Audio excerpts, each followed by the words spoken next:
welcome to the Ghost of Harrenhal. My name's Simon. And I'm Mackelly. Thank you for joining us for episode 109 of our chapter-by-chapter book review of A Song of Ice and Fire by George Martin. Today we'll be discussing chapter 35 of A Clash of Kings, that's Bran 5. And the plan is to chat about the chapter and try not to spoil any future plot points for you, and hopefully provide you with some entertainment along the way. We'll summarise what happened, discuss our thoughts on it, provide some useful background, compare it to the television show, indulge in a little pedantry, and cover some relevant news and listener correspondence. Be sure to check out the show notes, they'll provide you some additional information that will be particularly handy if you're not reading along. How are you? I'm doing well. I'm doing better now that I can see that you are alive and well. I've had a very busy week and I've not been able. I've been ghosting Mackelly all week, including work chats, which are the ones you can normally reliably catch me on. But you know, that's not that unusual. I still haven't read what you wrote to me on my work chat. You didn't? I know you pinged me. I saw it out the corner of my eye, and I was like, I should get back to that at some point, but I never did read it. So. You ghosting me isn't that unusual. True. When I started to get alarmed is when it was 8 consecutive days of no communication of any kind with you. I was starting to get a little. I said to Stacey, I was like, I feel like I should probably contact Carson and make sure that everything's okay. That's always a safe bet. It will make her annoyed with me though, because she gets annoyed that I do that. So be warned. Well, all's well that ends well. Actually believe I'm dead before you contact Carson. Okay? Because if I'm not, I will be. So how are you doing? So I'm good. I was listening to an old episode the other day, and it was one where I had 2 toilet stories. Oh, in yes. quick succession. Right. Remember that one? Yeah. I don't remember which episode it was, but I thought I'd give the listeners an update, but only eagle-eyed listeners would have noticed, because the story that I'm about to update was the story that was delayed until after the end of the show. If you remember, yes. we ran long that show. So I said, I've got 2 toilet stories, and I told one, and then we went into the rest of the thing. And then in the end credits, you said, hang around, listeners, for Simon's second toilet story. Okay, right. Only our most dedicated listeners will have a clue what you're talking about. Exactly. In fact, funnily enough, I listened to that episode, and when it got to the end, I just jumped to the next episode. And then, I don't know what reminded me. I was like, wait a minute, I thought I told a story about the toilet. And I went back and listened and I realised what had happened. I was like, oh, it's on the end there. Which I knew already because I'd already listened to it once, but right. I'd forgotten in the intervening time. But, so the story was that the toilet leaked and then self-healed. Right. You remember. Which is fantastic when that happens. Exactly. Fantastic and also unprecedented, surely, in the history of leaks. Rarely do plumbing issues self-heal. Right. But you know what? It's still good. I still haven't done anything to the toilet since that day. And remember, it leaked a bucketful in one night. And then I turned a few taps and hoped for the best. And it just self-corrected. And it's still going strong. And I'm desperate to know if anyone can think of how this could be. How it could go from significant, troublesome leak to, oh, it's fine. Yeah. That's beyond my plumbing knowledge, that's for sure. Yeah. That's, it's a mystery. It does seem rather magical, I have to say. It's as magical as my missing Baratheon sock for a year and a half, only to show up in the dryer out of the blue. Things happen. When you told me that, did I mention that I'd once heard that dryers have areas where things can get into? I don't know if that is true in America, but I heard this in England, that washers and dryers have zones where things can get stuck, and usually they don't come back from those zones. They're outside the drum. But there is is ingress and outgress, and it's conceivable one could come back in. So it's pretty unlikely, but... Yeah, interesting. Maybe that's what happened. I don't know how else... Yeah, you can imagine, or let's imagine there's sort of a crack between the drum and sort of like the casing of the thing. Right. Well, once it's fallen out of the drum, how's it get back in? It away from the drum. Yeah, exactly. So the fact that things go missing in the dryer is not inconceivable. Right. But the fact that something came back is genuinely mystifying. Yes, it is. So we're rehashing old stories. Yes. This is how uneventful our lives are. I do have a news story for you real quick. Do tell. I was talking to a family member of mine. I'm not going to say which family member because I don't want to spread their business to the masses of the world here, but I was talking to a family member, and I was telling them about something that Molly and I are featured in a local magazine article on raising a young athlete, and so I was just mentioning that there's a 2-page wide picture of us I wasn't expecting. I was just telling said family member about that, and said family member said, "Oh man, nothing interesting ever happens to me. Although I did just win $50,000 in a scratch-off ticket." I was like, "Are you serious?" I thought said family member was joking. Did you say, "Don't interrupt"? This is a local magazine. Right. 2-page spread. 2 pages. I want to hear about your $50,000 windfall.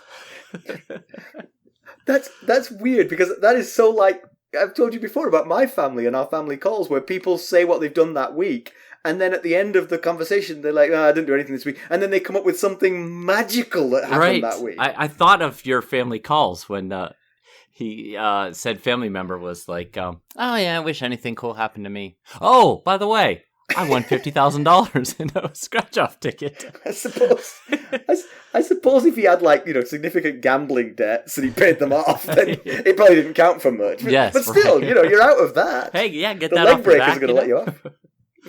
Anyway, I thought that was pretty neat. Yeah. So. All right. Well, let's get down to business. How did we leave Bran Stark? How did we leave? Last we saw of Brandon, he was learning about Jojen Reed's green dreams and getting the idea that Jojen felt something bad was coming to Winterfell. He was also getting irked that the Reed boy was prying into his own, Bran's, dreams. He then talked to Maester Luwin, who explained that there's no magic left in the world. Finally, Mira Reed told him of another dream Jojen had had, where Luwin served Bran good meat and the Walders Frey bad meat, but yet they liked their meat better than he liked his. Mackelly, why don't we give them the summary of this one? Curious. I'll mention that we were a little bit more verbose in the what happened last time we saw Bran, because that last little bit is going to be significant as we read on. Which is, you know what's funny? When I read the chapter, I read it through, totally missed it. It was only on the second run through I was like, "Oh wait, that's a hark back to something that happened previously. I get it now." Well, that's why you read it more than once, I guess. Exactly. And that's why people listen to our show, because we read the chapter over and over and over again. So here's what happened in this chapter. Bran is summoned to Maester Luwin's turret, and when he arrives via a huffing and puffing alebelly, Rickon and the Frey boys are already there. Luwin tells them of Robb's great victory in the west against Sir Stafford Lannister. Bran's glad to hear it, but as it doesn't mean Robb is returning to Winterfell, he can't shake the memory of Osha's words that Robb is marching the wrong way. Luwin has sad news for the Freys. Their uncle and heir to the twins, Sir Stevron Frey, was killed during the battle at Oxcross. The Frey boys are hardly broken up about it. Stevron was old, and his death bumps them both up in the line of succession. Bran realises that they liked their dished-out news better than he did. Now unsettled, Bran asks to leave. This time it's Osha who takes him to his room. On the way, he asks her about mystical creatures north of the wall. She knows of giants, children of the forest, and others, but never heard of a three-eyed crow. Soon after arriving in his room, the Reed siblings drop in. Bran tells Jojen that it wasn't food like he dreamed, but that Luwin served up news to him and to the Freys that they liked better, just like Jojen had dreamed. Now believing in Jojen's claim of green dreams, he asks what bad thing Jojen dreamed is coming to Winterfell. Jojen says it's the sea, that the seawater will flow over the walls of Winterfell and drown those inside. In the dream, he specifically saw Mikken, Septon Chael, and Alebelly drown. Jojen then asks Bran about his dreams. Bran tells of the wolf dreams as well as the three-eyed crow dreams that often feature the werewood calling his name. But he says it's the falling dreams that trouble him the most. Jojen calls him a warg and warns him that if others find out what he is, they might hate him and even possibly kill him. Bran argues that they're only dreams, but Jojen says that they're more. It's only when he sleeps that his third eye opens and his soul searches for its other half. If he can learn to open his third eye, he'll see past, present, and future. Bran does his best to warn the others of their drowning fate, but Mikken thinks it's funny. Septon Shale puts his life in the god's hands, and Alebelly misses the point entirely and avoids bath time until he's so ripe his colleagues dunk him in water and scrub him clean. A few days later, Sir Roderick returns with a prisoner in tow. It's a man named Reek, who had been an accomplice of Roose Bolton's bastard when he, Bolton, forced Lady Hornwood into marriage and made claims on her lands. Bran learns of Lady Danella's terrible fate. After consummating the marriage, the Bolton bastard locked her in a room and forgot about her. Sir Roderick found her dead, having eaten off her fingers. Sir Roderick hunted down the bastard and killed him, and captured his accomplice Reek. Sir Roderick is concerned about the legitimacy of the marriage. The bastard took care to make sure all the appropriate steps were taken. They were married before a septon, consummated it, and he forced her to name him heir in writing with her seal. With so much land at stake, Roderick can only hope Roose Bolton will hear of the horrible crimes his son committed and relinquish any claims made. And in the meantime, Manderly knights and Bolton men continue to fight each other. Bran and Maester Luwin fill Roderick in on the happenings around Winterfell.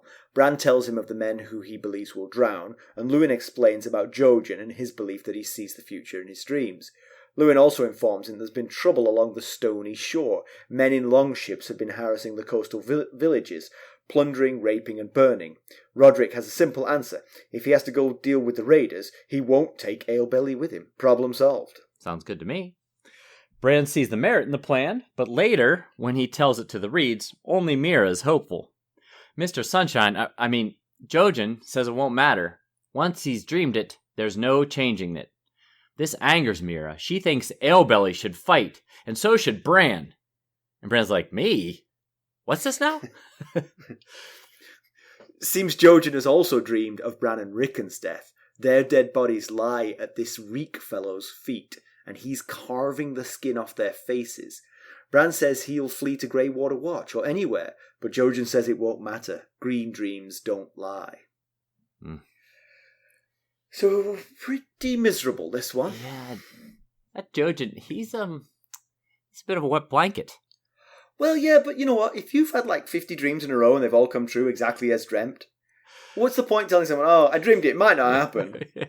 You're going to tell them it's going to happen, you know? Yeah, the way he delivered that news to a 9-year-old boy, I was like, just say you don't. If they're already dead, you don't have to mention that their faces are being carved off, you know. But then again, I'm pretty sure I'm going to say these words again later on in the episode. But the dreams are still open to interpretation. Yes. It's hard to imagine a good interpretation of Reeks carving the faces off Bran and Rickon, but the meat one turned out to be news. Yes. I had that same thought. And yes, I think that will probably come up later as well. But yeah. So Jojen's dream that Meera mentioned came true. Last Bran chapter ended with him saying that Luwin is right. There is no magic. But then Meera told him of the additional dream that Luwin first served Bran the choice morsels of meat, and then he served the Freys the lesser morsels of meat, but they seemed to like theirs better. Right. Perfect analogy to the news that just arrived. Right. The news that came to Bran was, Robb's won a great battle. Should have been happy to hear it, but he's still disconcerted by what Osha told him that Robb's gone in the wrong direction. Right. The Freys hear that their uncle's been killed. And I mean, to be fair to the Freys, they're not like giddy and happy that they've moved up in the chain of succession. They're just pretty disinterested. You know, they're like, he was old, we don't care. And then they just start to banter about the chain of succession. Not really, they're not really happy, but they do appear to be a lot more sanguine with the news that they received than Bran is with the news he received. So. Yes. Now, Bran got that from Osha, that your brother's marching in the wrong way. That was back when the Bannermen were all arriving at Winterfell, and Bran, when Osha told him that, he said he'd talk to Robb about it, but he never got a chance before Robb rode out. So yeah, that's what that was all about, in case you had forgotten. But so the Frey boys started debate about who's next. And I think it's Little Walder says, is Emmon next? or next in line to be heir, and Big Walder says no. Because Aemon is the second son of Lord Walder. Lord Walder Frey, right? Right. So you might think that that's where it goes from Yes. first son to second son, but then he's probably Big in Walder his says, late 50s, early 60s as well. Right, So you'd think right. he would be next in line, but actually it's Stevron's kids that come before Aemon. So now the true heir is Ryman Frey, and he's also in the west with Robb. We've not heard much mention of Ryman yet, but actually Jorah Mormont mentioned him as one of the men he beat in the tourney at Lannisport when he won the jousting and asked for Lady Lynnis Hightower's hand in marriage. I will say in passing, it's probably good news for Ryman Frey that we haven't heard of him till now, because pretty much all we've heard of Freys is their deaths. Death or capture. That's what we hear about Freys, basically. So he's better off keeping a low profile. Right. If you ask me. What was I going to say something. Oh, yes, this has parallels to the British royal family, because the British royal family, if you think about it, you might... one time in my life, the succession after Elizabeth was Charles, and then Andrew, and then Edward. Right. But now, it's Charles, and then William. Yeah. And then whatever William's George, called. I think. George, maybe, yeah, something like that. I don't know. Something like that. I've really lost the thread on that one, but they've become very much like the Freys in my mind. They're all over the map here. The good news is that's pushed Andrew down the list, and let's be honest, if you're British, you're a little bit embarrassed about the possibility of Andrew getting anywhere near the throne. I do not know about that, but oh, you don't? Well, let me just clue you in with two words: Jeffrey Epstein. Oh yes, I think I did know about that. Yes, okay. Yes, and it's coincidental actually, because there's a couple of extradition things going on between England and America. The FBI would love to get Prince Andrew to come and interview with them, and Prince Andrew has decided not to put the USA on his vacation list anytime soon. And simultaneously, an American diplomat's wife killed a pedestrian or a cyclist in England. She was driving on the wrong side of the road. It happens. It happens. Understand. We all understand it happens. But she claimed diplomatic immunity and fled the country instead of well, that's tragic. Up to, and so Britain's very unhappy about that. So I'm thinking at some point there's going to be an exchange of prisoners, basically. Oh, yes, right. Well, she'll come over here and face the music, and you can have Prince Andrew. Well, they could just get maybe Tyrion to negotiate a prisoner exchange or something. Well, we actually got news here a little bit about Robb's victory in the West, because Luwin says it's not just a victory at Oxcross, which is what we were told in the last Sansa chapter, is that he won this victory at Oxcross, but it's mentioned here that he's taken several castles, and that the letter that Luwin is giving them the news from was actually sent from Ashmark, which is the seat of House Marbrand, which is a pretty important house in the West. Oh yeah. We've actually met Adam Marbrand. He's one of the sons of the Lord Marbrand. We met him. He was with Tywin when Tyrion spent time with Tywin, and he actually commanded the right wing of Tywin's force at the Battle on the Green Fork. The wing that wasn't supposed to collapse and die. Right, that was Tyrion's side. Right. And Gregor's. Yeah, actually, listening back, I think that might have been the episode with the toilet story. What's interesting about that is that I can understand him putting Tyrion out there to die, but putting his chief henchman Gregor Clegane out there to die? I don't think we ever commented on that, but as I listened, I was like, that's a little bit weird. Maybe you just thought, the guy's invincible. There's no way to kill him. He'll be the last man standing. Right.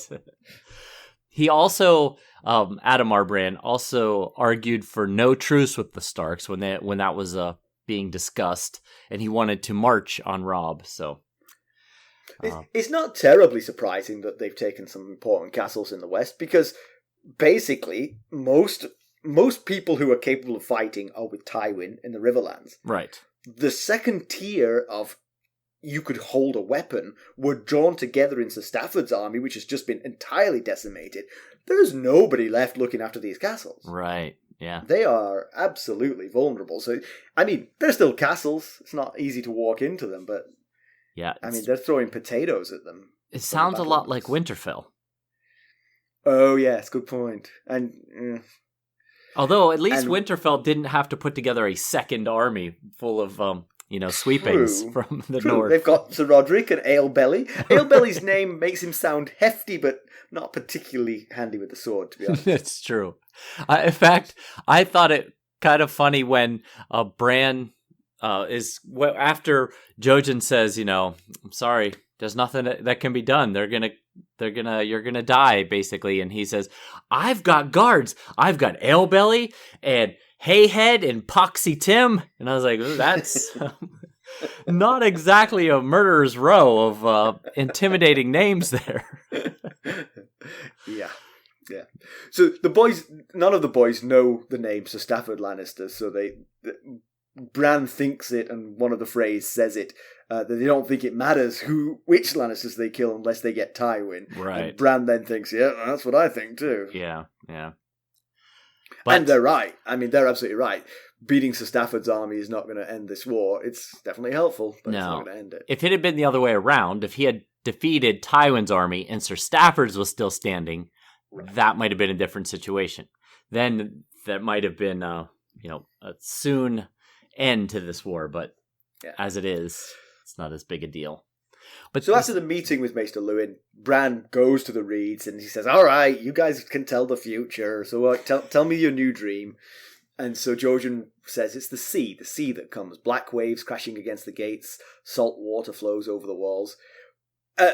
They don't know what it means. Right. To them, it's like a tsunami, but they're hundreds of miles from the coast. They don't know what it means.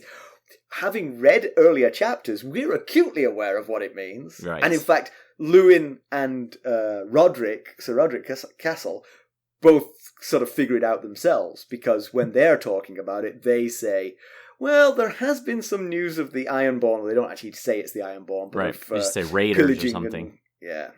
So it's the Ironborn. It's Theon Greyjoy and crew. They are raiding the north, and that's the sea that's coming. I think at some point in your notes I saw a sort of like, is there a debate about what this means? I don't think that. It's not so much a debate about what this means. I agree. It's certainly in reference to the Ironborn invading. It's more of, could the walls of the castle be a metaphor for just general invasion of the north? Because I see. The earlier not actually dream, Winterfell, right? Yes. The earlier dream was a metaphor. It was meat being served by Luwin. It was actually news being served by Luwin. So maybe the castle walls of Winterfell is just, a reference to the Ironborn invading the north, not necessarily invading Winterfell. Because even Balin expected a siege of Winterfell to take a year or more. So yeah. But you don't know how far off in the future he's seeing this either. Right. And actually, you could imagine if let's say it literally means Winterfell. Well, you could perhaps get Mikken and Chael and Alebelly to come with you and flee to the wall or something to avoid them. And the dream could be a metaphor for them leaving Winterfell, Yes, right. Not necessarily being drowned by it. So you're right. There's still room for interpretation. You're absolutely right. But I was thinking about this dream. If we assume that this is the dream that Jojen told his father about, which was the catalyst. Right. I believe there was definitely the implication that that's the case, because he said, I had this dream back home. And I didn't recognize the people in the dream. But now I've come here, I recognize the people. Yes, that's right. So he definitely, the timeline works. He had this dream at home, told his father about this dream, and now he's here. So it just feels a little bit almost like dereliction of duty by Howland Reed to, if he believed his son enough to pack him up, ship him off to Winterfell with this news, maybe he might have wanted to come with him to add some authority to the claim, or if he's incapable for whatever reason, because he never seems to leave Greywater Watch, at least send a letter vouching for what his son said, or, it would carry more weight than a little boy going, I had a dream that this castle is going to be drowned. So. Yeah. Tricky though. Maybe he also believes the Jojen, it's going to happen. Right. There's nothing we can do about it now. He's phoning it in at this point. He's like, Well, I'm not going there. Yeah, that's a good point. Yeah, maybe it's that. Maybe he's like, well, if it's going to be overrun by water, I'm just going to stay here at Greywater Watch. But at the end of Theon 2, Damphair, his Uncle Aaron, says, the waters of wrath will rise high, and the drowned god will spread its dominion over the Greenlands. So maybe that was a foreshadowing of this dream. Yeah. So this has convinced Bran. And but Jojen still makes a deal. In order to tell him this dream, he wants to hear about Bran's dreams. Right. Last time they tried to get the dreams out of Bran, it didn't go too well. Did not. It ended with 2 treed reeds. Right, exactly. So Bran tells them about his wolf dreams, which I think they already kind of knew about. I think Jojen had actually accused him of having these dreams where he basically was inhabiting summer. Right. The crow dreams, which occasionally feature the weirwood trees talking to Bran. Right. And the falling dreams. Yeah, and I wondered if maybe, it was said that the greenseers of the Children of the Forest could see through trees and possibly communicate through trees. And I wondered if that was maybe someone from the future or the past trying to reach out to Bran through the dream trees, or maybe it's none of that at all. But I did notice that Mira says to him, after he mentions the wolf dream, the crow's dream, and the falling dream, and Mira said, "Is that all?" But there was no, and he says, "Yeah, basically that's all." There was no mention of the Golden Man dream. And last time when they were out in the Godswood and the Reeds were trying to get Bran to tell them of his dreams, and he ended up having them treed by summer, he did think about the Golden Man dreams, but he didn't tell them about any of the dreams. This time he tells them the dreams, but leaves that one out. So I thought that was an interesting omission. He certainly omits it, but he does say, whenever I climbed, I knew I wasn't going to fall. And then I did. It's like, right. Something happened. I mean, he certainly doesn't accuse anyone, but yes. He does re-reference the fact that he was always a very confident climber, and then something stopped him from being. I did notice that too, and I when he said, "I knew I would never fall, but then I did," and I thought, once again, he's not admitting outwardly to this Golden Man pushing him dream. Yeah. So Jojen tells him that the wolf dreams are not dreams at all; that he is inhabiting summer and he is a warg, and that his own folk will fear him and hate him and perhaps kill him. Although, given what Jojen knows, he should possibly reassure him. Don't worry, they won't kill you. They won't kill you. But that's not what gets you. By the way, I wouldn't tell this stinky guy Rink about your warg dreams, because... Yeah, I didn't think about that, but you're right. Apparently Jojen didn't either.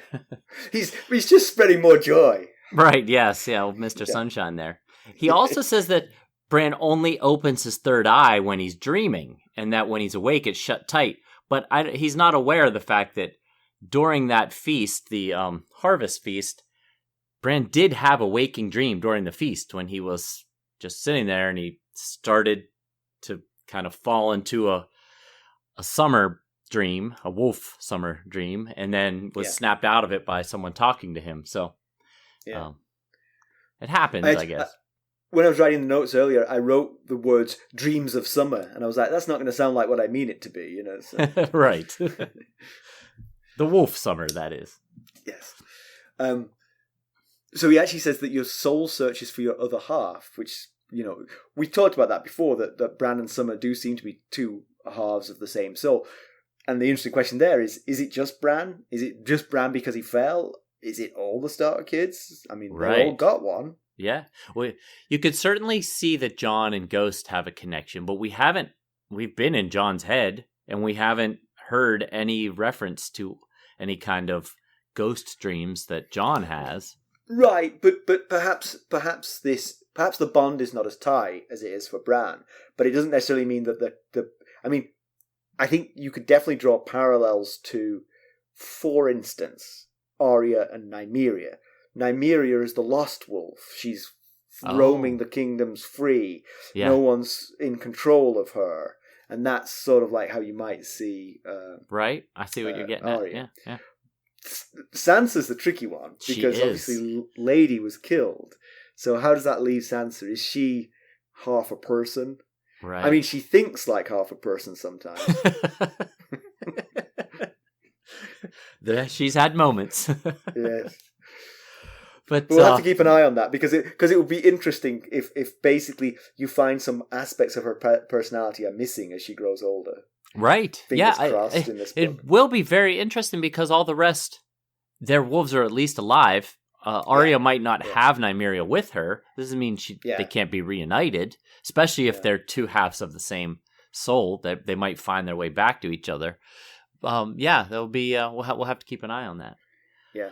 But so then so after the Reeds come with their rays of sunshine and brighten Bran's day with all this talk of death and drowning, then Bran over the next few days tries to warn the various people. He tries to warn Alebelly and Septon Shale and Micken, and it's basically just hijinks that ensue that doesn't go at all the way he hoped that it would. I like Septon Shale's answer. He's like, "Oh, I'm a good swimmer. Don't worry about me." Right. I don't think it'll be drowning. I could certainly die, but I don't think it'll be from drowning. But then Roderick shows up. I mean, there's not a whole lot to go into about him trying to tell the three. I mean, Alebelly... It was a scintilla of comic relief in a otherwise utterly depressing chapter. Right, yes. Alebelly's a little bit funny. He actually goes and talks to Jojen, and I thought, shouldn't Jojen have mentioned that not to take the dreams as literal interpretations? He said that to Bran. Right. Either Alebelly's not smart enough to figure out what that means, or Jojen was just letting him go with it. He's like, okay, you're gonna drown. Okay, I get it. I don't take the dreams literally. I'm still not having a bath, but... Yeah. We'll be right back. Hello, friends. Are you ready to make some unforgettable memories? Well, if so, consider the Marriott Bonvoy program. Discover the perfect destination for your summer getaway and unlock exclusive deals on luxurious accommodations. With our affiliate partnership, you'll enjoy unbeatable savings and a seamless booking experience. Don't let summer slip away. Visit Marriott Bonvoy today and make this vacation season one for the books. Use our Ghosts of Harrenhal affiliate page to check it all out and buy Bonvoy points or give some as a gift.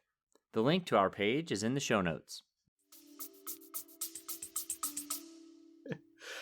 So anyway, Roderick eventually shows up, and he's got a prisoner with him named Reek, or at least that's the nickname. Hayhead said he doesn't know what his real name is, but they call him Reek. And Hayhead also says that Reek helped the Bolton bastard kill Lady Hornwood. So we actually heard about him from Lady Hornwood when she came for the feast. She mentioned that he's the Bolton bastard's servant, and she said he's almost as cruel as the Bolton bastard, and that he never bathes, and that he and the Bolton... It's very complicated to continually call this character the Bolton Let's just call bastard. him Bolton. It's not Roose. Let's just call him Bolton, right? Even though he's a Snow, we're going to call him Bolton just for... We're going to call him Bolton. Yeah. We're legitimizing him just for shorthand, just so we can stop saying bastard all the time. Yeah, I know. So he and Bolton hunt together, and not just for deer. That's what Lady Hornwood said about him. So yeah. And last Bran chapter, we learned that Bolton had taken Lady Hornwood captive on the way home from the feast. But now we discover that good news for the world, this Bolton character has been killed. He was found doing something horrible. Bran's not sure what it was, but he imagines it was something without clothes to someone. yeah, so certainly seems sexual in nature. Yes, and certainly within character for the Bolton chap. Yes, right. Yeah. So it's a little bit confusing. It's not very clear here, but last chapter we were told that Wyman Manderley took control of the Hornwood Castle after the Bolton bastard took Danella Right. captive. So Right. when Sir Roderick finds Danella Hornwood dead in a room, it's not likely in Hornwood Castle. Correct. So I don't know if he has stormed the Dreadfort or if they're in some third location that... I suspect they're somewhere in between. I suspect he didn't go all the way to the Dreadfort. Yeah, That would be my guess. At first, in my head, I thought it was in Hornwood Castle. And then I thought, wait a second, it can't be in Hornwood Castle because Wyman Manderley's taken it. My bet would be that the Bolton character took her to the nearest septon and Yes. got it all squared away as quickly as possible, you know? Right, yes. Yeah. So Roderick's concern is that that the Bolton bastard, the Bolton locked up the heir to being the Hornwood lands, and he's hoping that Roose will stand down. We mentioned this in the summary. Right, because the fear being that the now dead Bolton child was the heir, and because of his death, it goes up the chain back to his father, Roose Bolton. Right, exactly. But you got to say, and actually, I almost commented on this when you said it in the summary. You said that he did all the necessary things. I was like, there was consent missing. You'd hope that would be part of it. And Luwin mentions that vows taken at sword point don't count, and Roderick's response is, well, Roose Bolton might not agree with this much land at stake.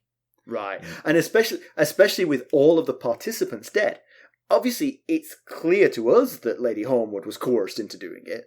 Right. But she's dead. The guy she married is dead. There's no one left to vouch the Bolton for boy. it. Let's call him the Bolton, Bolton boy. He's not a Bolton, though. He's not a Bolton. Yeah. Right. That's why it's so complicated. But yeah, so that's why Reek is being kept alive. We both know his first name.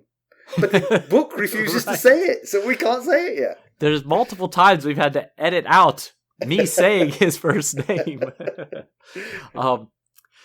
So this is the reason why Reek is being kept alive by Sir Roderick, is because he's witness. As the last witness to the shenanigans. Yes, which means they must have killed the Septon as well, the Septon that married them. Right. I'm guessing. But, so, Roderick found Danella locked in a room, dead, having eaten her fingers off, and he found Bolton men all over the Hornwood lands.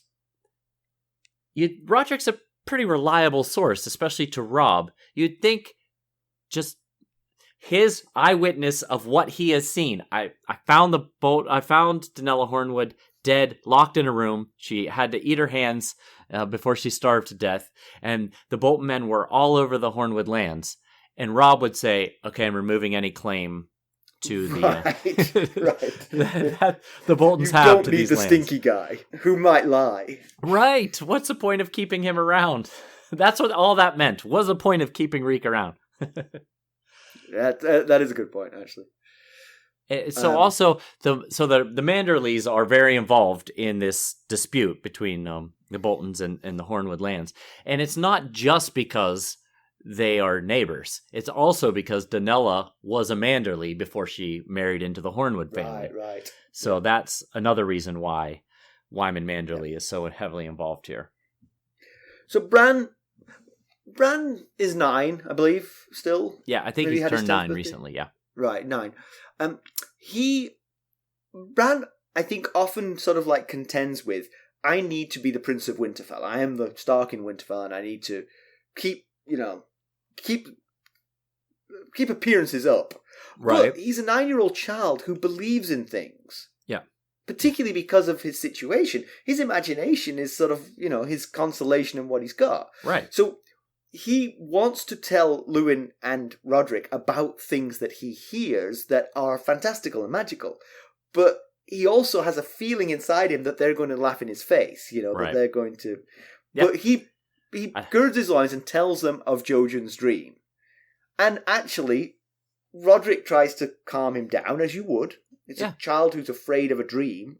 You would try to calm him down. But Luwin, I think somewhat kindly, but also actually interpreting the dream, mentions that the Stony Shore is being raided. Right. Yes. Yeah, I could definitely see that tug of war there for young Bran. On one hand, he believes that Jojen is Right. telling that Jojen can see the future in his dreams. But on the other hand, Right. he knows, I'm the Prince of Winterfell. This is going to sound like I'm crazy. Right. It's going to sound like I'm an idiot child. So, and I'm a man grown. Right, yeah. But we know that this is Theon, Damphair, and Dagmar Cleftjaw. They were given 8 ships just to harry the coast as a diversion. And that the phase 2 is Osha landing on the flats north of Deepwood Motte, which is the Glover's castle, with 30 ships. And their plan is to take Deepwood Motte and hopefully catch them unaware that before they get a chance to properly man a defense. Right, and that's not the end of the plan, right? No, that's just phase 2. Yeah, it's phase 2. Phase 3 is they expect a response from Winterfell. They expect Winterfell to do very much what the Westerland cities did and empty out to Right. deal with this threat. And meanwhile, Victarion will meet little resistance on his way to take Moat Cailin, and that's the key, because ownership of Moat Cailin prevents Robb's army from coming back north, because Moat Cailin is impregnable. Yep. That's the plan. Phase 1 is off and running. Yeah, phase 1 is clearly off and running. But and is definitely Jojen's dream. Yes, it certainly fits. But no need to worry, because Leopold Tallheart sent his nephew Benfred to deal with the raiders. And you may remember Benfred. He's the one who has the group called the Wild Hares, which were inspired by Robb. I knew there was a rabbit here somewhere. Yes. I couldn't remember everything, but I knew there was a rabbit involved. They were inspired by the young king in the north, and so Benford and his buddies ride around looking for glory, and they refer to themselves as the young wolves because they're all young like Robb, they're all teens, but Leopold said they're more like hares. So now they ride around with rabbit hides on their spears and call themselves the Wild Hares. So he sent them to go deal with Theon and his 8 ships. So I'm sure Benford and his Wild Hares will be up to the challenge. Now, Leopold Tallheart, he's actually the younger brother of Helman Tallheart, who's at the Twins to make sure the Walder isn't up to any funny business. He's the keep Walder honest guy. Right. And we met Leopold at the Harvest Feast with everybody else, right? Yes. He was one of the people who met Bran, yeah. Yes, he's the acting lord of Torrens Square. And it's actually one of the closer northern houses to Moat Cailin. So distracting them with raiding along the stony shore is smart, because Victarion is supposed to get to Moat Cailin without too much trouble, because they're going to draw the attention away with Theon and his folks. Right. We'll be right back. This episode is sponsored by Audible. To get a free audiobook, or 2 if you're an Amazon Prime member, go to our exclusive URL, audibletrial.com/ghostsharrenhal. You can find the link in our show notes. So Roderick reckons that the Raiders and Bolton's child won't dare do these things if the main force of the North wasn't 1,000 leagues away, and he's right. Yep, it's the exact concern we had when Robb took near all capable fighting men south with him. Yeah. And then sent a Greyjoy to be his ambassador to the Greyjoys. Right. Sent Which the captive Greyjoy to be his envoy. Yeah. And the cat tried to tell him that is a terrible idea. But teenage boys, they know it all. So because Alebelly was referenced as one of the people who drowns, Roderick agrees that he won't take him with him when he goes to deal with the raiders. Bran and Mira hope that this might solve things, but Jojen is adamant that Green's dreams can't be changed. But at the same time, they're open to interpretation. The Freys did not eat secondary meat. They got bad news. Right. So it doesn't necessarily mean literally what it says. So yes. Chin up. Yeah, and Mira gets angry about this, and about Jojen saying, nope, Green dreams can't be changed.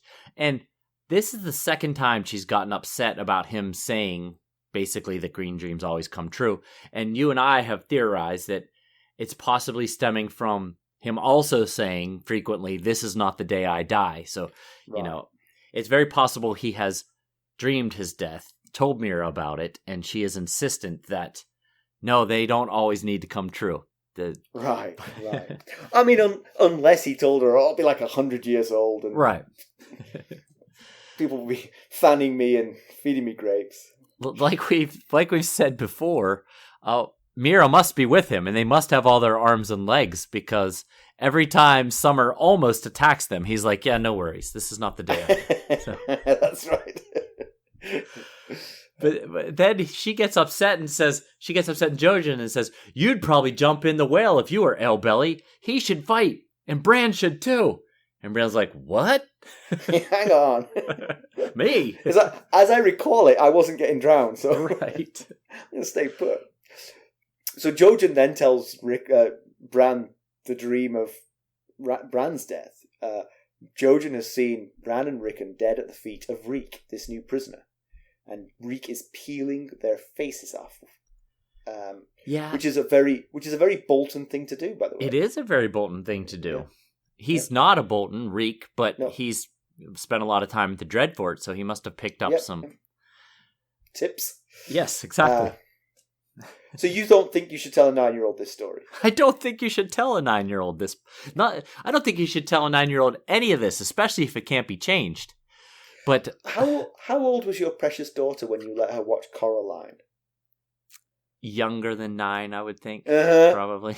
Get off your high horse there. I know how damaged she was. That's nothing compared to Stacey letting Ethan watch Signs at like 5. And he had a second story bedroom which looks out onto rooftops, and you know that scene in Signs where he looks out the window and sees an alien on the roof of the barn, and then catches out of the corner of his eye and looks back and it's gone. All Ethan could see out his windows, little 5-year-old Ethan, was aliens on rooftops. So maybe I should. Did Stacey compound it by getting a little inflatable alien that she would put up there? Right. She had it on a pulley system.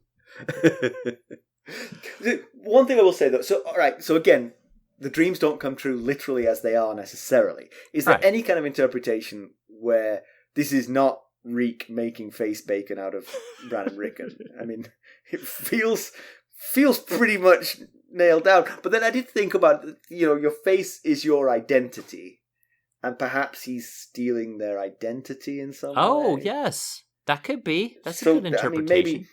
Maybe he's just supplanting them or something as Lords of Winterfell. But I don't know. I mean, I'm clutching at straws here. I'm hoping Jojen's wrong. Yes, right. No. Of course, the dreams, he admits they can be tough to interpret because they're not always literal. So, yeah, this doesn't necessarily mean that that the boys will be dead with their faces peeled off. In fact, because of that fact, I probably wouldn't have mentioned it to the 9-year-old. Yeah. The tricky part about it is I'm trying to interpret the faces being peeled off as something, but it does start with dead at his feet. Right, yeah. That I can't really get around, Yeah. So Bran says, "Hey, I'll just go to Greywater Watch or somewhere else." And Jojen says, "No, it won't matter." And then she makes a, kind of a solid point. Like, why...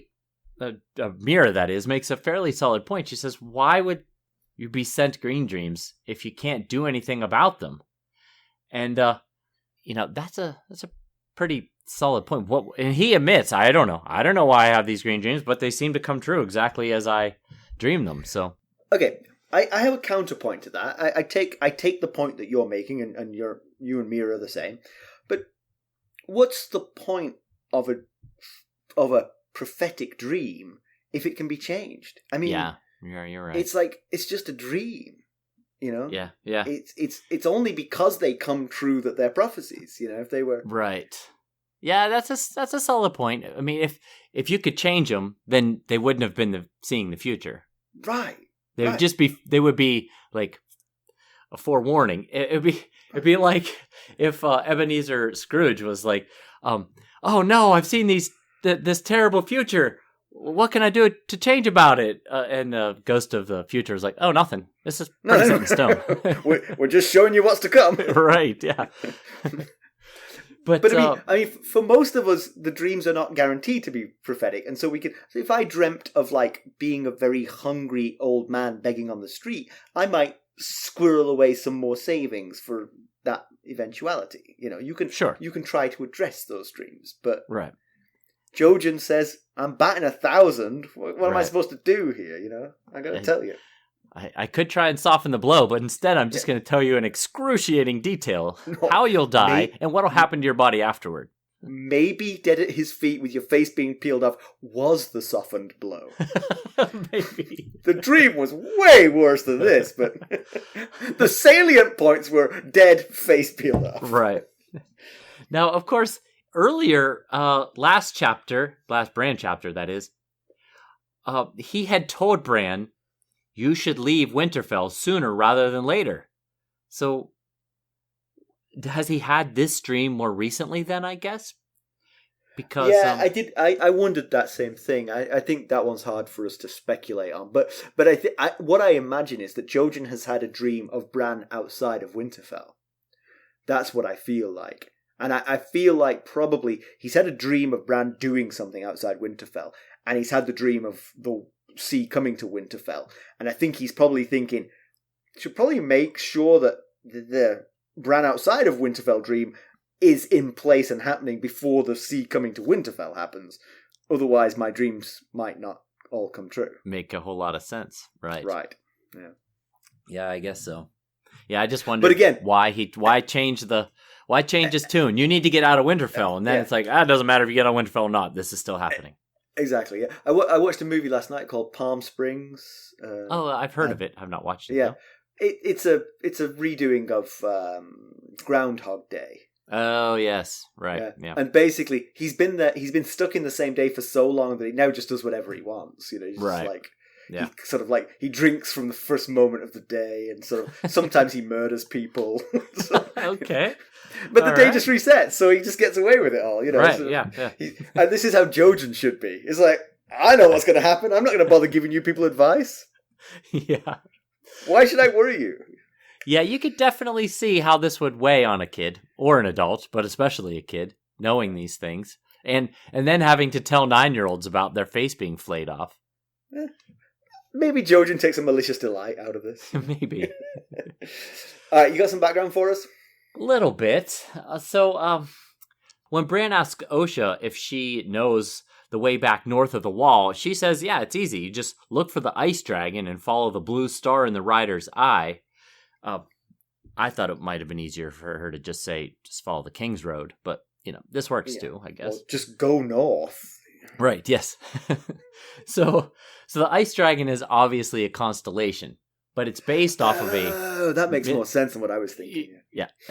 It's actually based off of a mythical dragons made of ice who are said to have lived along the Shivering Sea, which is the sea north of Essos, and in the White Waste. Now, the White Waste we haven't talked about a whole lot. It's a mostly uncharted area north of the Shivering Sea that is a land of ice and snow. And the ice dragons are said to have been significantly larger than dragons of Valyria, which, if you've heard the descriptions of Balerion, that's saying something. They're described as being made of living ice and having pale blue crystal eyes, huge translucent wings, and instead of fire, they have cold breath. Ooh, scary. So what's a little bit interesting about that is that the constellation, the blue, is the rider's eye, not the dragon's eye. Right.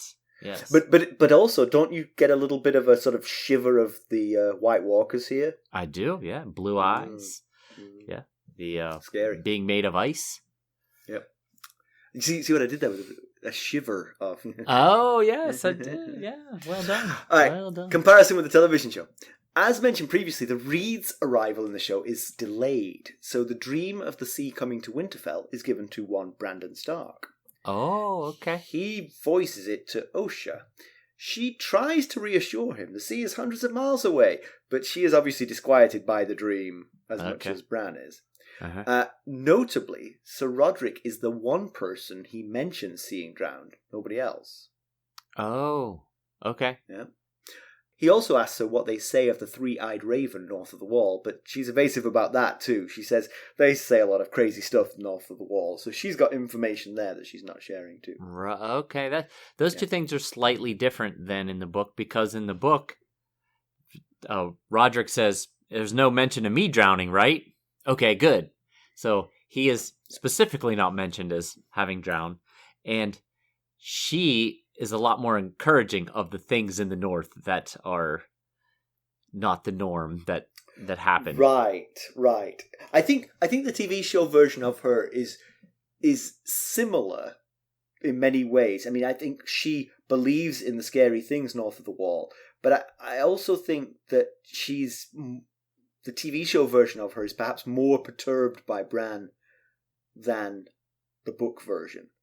What the things that Bran's learning, and that's partly because in the book, Bran is not the one having that dream. That's Jojen. Right. Yeah. So yes, I see it. Yeah. All right, pedantry. I couldn't find much, but I will say, and I think you made this point: immutable prophecies don't make for good books because we know what's going to happen now because it's an immutable prophecy. Yeah, you're right. Yeah, that's they need to be kind of hard to interpret. They need to have a lot of different interpretations. That's the one thing. And I think there are just about enough that we don't have to worry for Bran and Rickon's faces just yet. Right. There's enough there. Yeah. News and notes. Well, so George Martin, Robert Redford, and Graham Rowland have already signed on to executive produce a new show on AMC called Dark Winds, which is based on Tony Hillerman's Leaphorn and Chi novels. But now the show has a new cast member. Rainn Wilson, or as the Office fans know him, Dwight Schrute, has signed on to play a pious missionary on the show.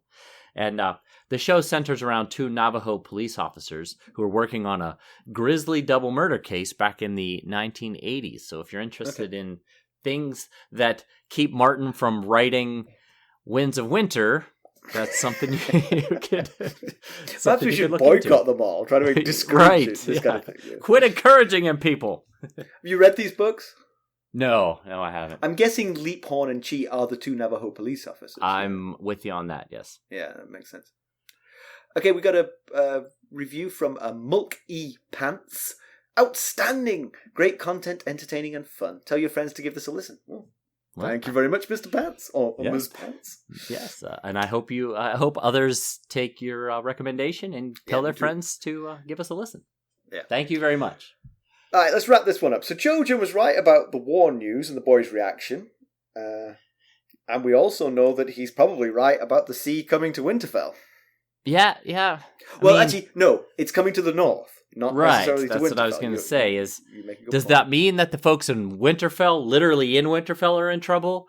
Or is there a less literal interpretation here, and it's just the invasion of the north? And maybe Winterfell will hold out for a year plus for a siege from the Ironborn. The one thing I will say, though, is that Jojen seems pretty adamant that the people he saw dead will die. He did. It's not like he's like, oh, they were just, northerners. It was like, it was that guy, and that guy. Right. He was pretty specific. He was not leaving it like they were representative of the coming ills. It was like, no, they're going to be dead. Yes, that's true. That's very literal. Yeah. At least Jojen's being literal about it. Right. So let's hope that the Bran and Rickon being dead at Reek's feet, having their faces peeled off, is not so literal. Yes. I'm still recovering from Ned's death. I can't be coping with Bran and Rickon. Right, I know, seriously. Jojen, in all his sunshine that he brings to conversations, seems to believe that it does mean that the boys will die. I've just actually had a thought. Bran's presence in that dream is weird, but Rickon, maybe it's a dream about the fact that Rickon is so faceless that no one remembers him. Remembers him, right? That's what's going on here. I'm surprised that Jojen didn't say, it was you and some other kid. There was someone else with you. Once his face was peeled off, I still couldn't tell. Right. Well, but the Ironborn have started Operation Take the North. That's a great name for it. Yeah. Although if plans fall into the other team's hands, they'll know. Right. It might be a little bit too literal again here. The So first wave is the raiding of the Stony Shore. So we know that next is Osha coming to take a Deepwood Motte. So I guess we'll have to see if that happens as well. Yeah. And Roderick is right to think that the raiders wouldn't be coming here if the main force was available, because the raiders are coming because the main force told them that the north was undefended. Yes, you're right. I hadn't thought about it that way, but that's exactly what happened. They sent them a message. Hey, we're not home. Please come and join us. Right. Don't go to our home because we're not there. Come join us in the west. And poor Lady Hornwood. Yeah, she's been a great character, actually. I remember not remembering her, but actually I've grown very fond of her on the reread. So I'm very sad that she's dead, and I will not mourn the passing of Roose Bolton's child. Right. Yes, I agree with you entirely. And it's just more chaos and distraction for Roderick, which is a kind of an added bonus for the Ironborn. They didn't even have to plan that distraction, and that was on the whole far side of the kingdom. And it seems like these are, I mean, obviously the Manderlys and the Boltons are two of the major houses of the north. They could contribute to the defense of the western part of the realm if they weren't so busy fighting with one another. Oh, yes, right, yeah. I'm not sure I completely share Roderick's concern that the Hornwood lands are locked in for the Boltons now. I mean, like you said, I agree. This is all coercion. If I was the king, I would certainly annul it straight off the bat. Right. And Robb... But then, who gets it? There are no Hornwoods left.